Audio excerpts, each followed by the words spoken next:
u shënuan arritjet e para serioze.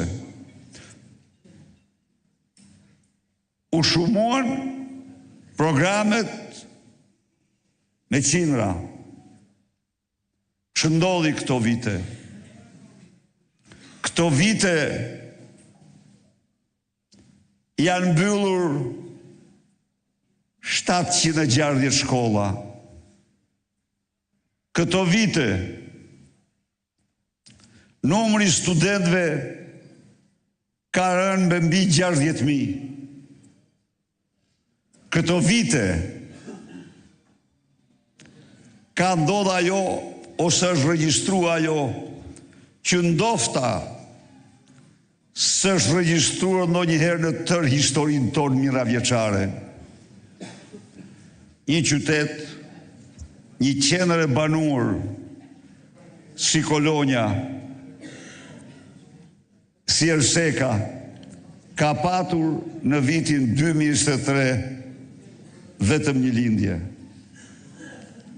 Në vitin 2030, në klasën e parë të këtij qyteti, ulet vetëm një voglush.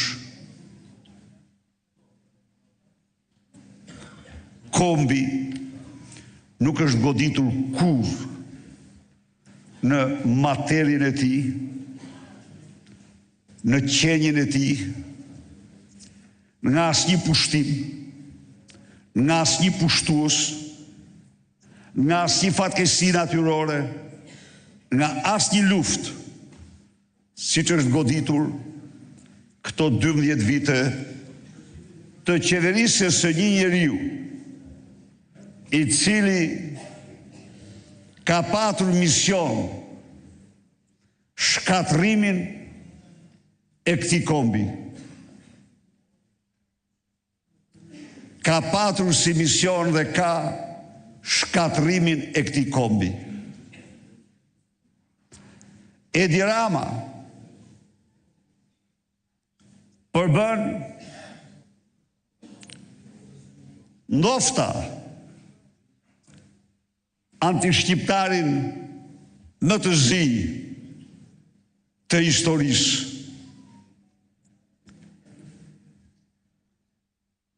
Siç e kanë quajtur me shumë të drejtë analistë ndër më të mëdhenj të kohës, gjermanet tjerë pashigji shqiptar. Këtë gjëm që i bëri Shqipërisë me politikat e tij e shoqëroi me thikat të tmerrshme pas shpinën e Kosovës. Një vend vlla Gjaku, një vend që u bëj pavarur sepse qëndroi i pamposhtur nga pushtuesit më të egër. Pas ardhjes tij në pushtet, përballet me një presion të egër midis Tiranës dhe Beogradit. Në fakt, jo vetëm që ndaloi procesin e normalizimit të marrëdhënieve midis Prishtinës dhe Beogradit, por mori anën e Beogradit, vuri sanksione Kosovës i pari, vuri sanksione Kosovës me urdhër antishqiptar.